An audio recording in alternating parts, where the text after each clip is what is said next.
karena statusnya sebagai mantu presiden waktu itu, mantu Pak Harto, ya diperlunak lah. Diperlunak. Ya. Nah, berbicara soal diperlunak status ini, kemarin saya berbincang juga dengan Jenderal Purnawirawan Fakhrul Razi, di mana mantan anggota Dewan Kehormatan Perwira, Jenderal Purnawirawan Fakhrul Razi menyampaikan alasan pemecatan dari Prabowo. Dari aspek kode kehormatan Perwira, Prabowo terus melakukan gerakan bukan penculikan. Kita simak bersama. Kalau dari aspek kode kehormatan perwira, maka dia memang kesalahannya banyak sekali. Dia melakukan penculikan meskipun awalnya tidak diakui, tapi belakangan diakui, dan itu kan kesalahan yang sangat luar biasa. Dia menggunakan Kopassus, padahal Kopassus ini kan satuan elit yang dilatih dan sangat disegani oleh dunia. Malah kenapa digunakan untuk penculikan dengan pertimbangan yang tidak logis gitu. Katakanlah belakangan pada sidang dalam itu dia katakan bahwa ini membahayakan, saya lupa istilahnya, tapi katakanlah membahayakan kehidupan berbangsa. Apa betul anak-anak seperti ini membahayakan kehidupan berbangsa? Dan apa memang harus diculik oleh Kopassus begitu ya? Itu pertimbangan kami yang utama, dan kami ke belakang melihat beberapa kasus lainnya. Dalam banyak kasus lainnya memang kami diidentifikasi memang Pak Prabowo ini udah sangat tidak disiplin ya. Dalam beberapa tugas misalnya, mestinya satuan-satuan dia itu di BKU-kan. Dia bukan satuan operasional. Perlu digarisbawahi bahwa Kopassus ini adalah satuan pembinaan. Dia bukan satuan operasional. Danjen Kopassus itu tidak punya kewenangan menggerakkan pasukannya. Dia hanya menyiapkan pasukannya. Yang menggerakkan pasukannya adalah Panglima TNI. Tapi acap kali juga kita temukan dia menggerakkan satuannya. Contoh yang paling jelek adalah pada saat penculikan ini. Kemudian juga pada saat tertentu, pada saat dia satuannya itu di BKU-kan kepada Kodam dalam tugas tertentu, mestinya atasan kesatuan itu adalah Pangdam. Pangdam karena satuan unitnya itu telah di BKU-kan kepada Kodam, maka atasan dari unitnya itu adalah Pangdam. Tapi banyak kami melihat kasus yang dia justru mengendalikan sendiri satuan itu. Dan itu sangat menyalahi sistem yang ada di TNI, dan saya kira di dunia manapun begitu ya. Dan beberapa kasus lainnya, termasuk misalnya dia sering tidak ada di tempat, tahu-tahu kita tanya kemana dia ada di sebuah negara tertentu begitu ya. Dan ini sangat tidak disiplin dan membahayakan.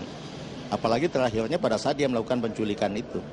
Penculikan pada saat itu terus terang saja kami hanya fokus kepada yang diculik yang sudah kembali.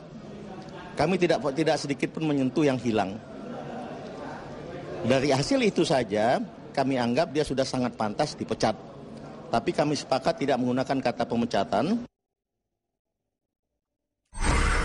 Nah, Pak, dari Pak Fakhrul Razi sendiri tadi menyatakan sepertinya ada yang istimewa lah kalau dari sepanjang karir Prabowo di militer ini. Bapak kan dulu atasannya juga nih, atasan Prabowo. Betul ada itu Pak adanya keistimewaan itu sebagai menantu presiden pada saat itu? Ada sekali memang ya.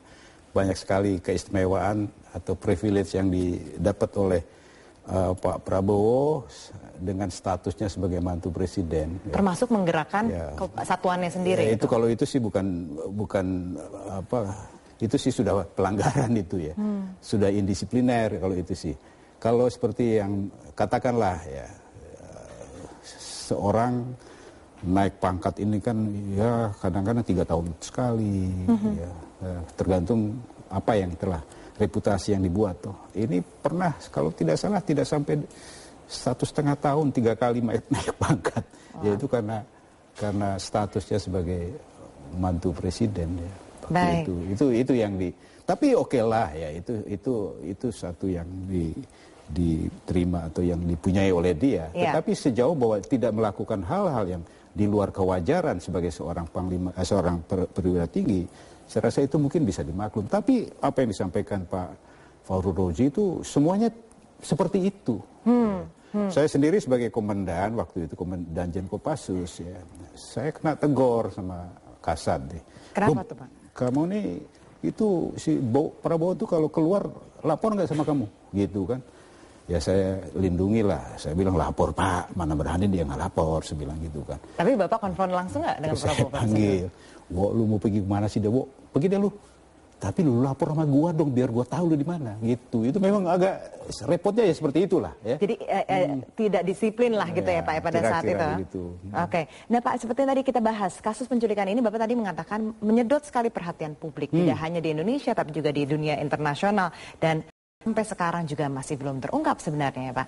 Berdasarkan persidangan atau tadi bertemu dengan Prabowo di Perpabri, kemana sih ini para aktivis itu Pak? Ya kalau sudah berapa tahun nggak ada ya berarti sudah nggak ada. Ya.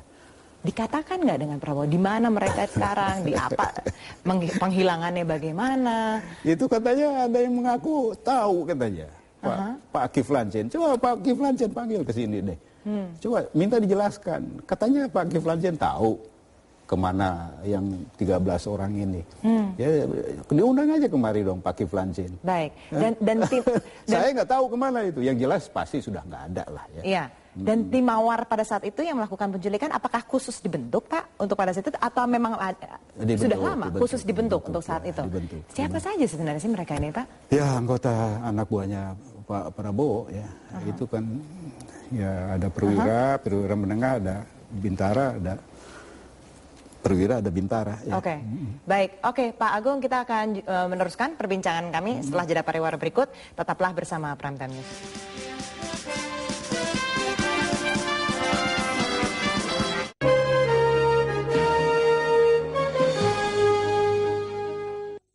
Didukung oleh Tolak Angin Sido Muncul. Selama 40 tahun, Tropicana Slim dipercaya memaniskan ratusan juta gelas minuman di berbagai negara. Pilih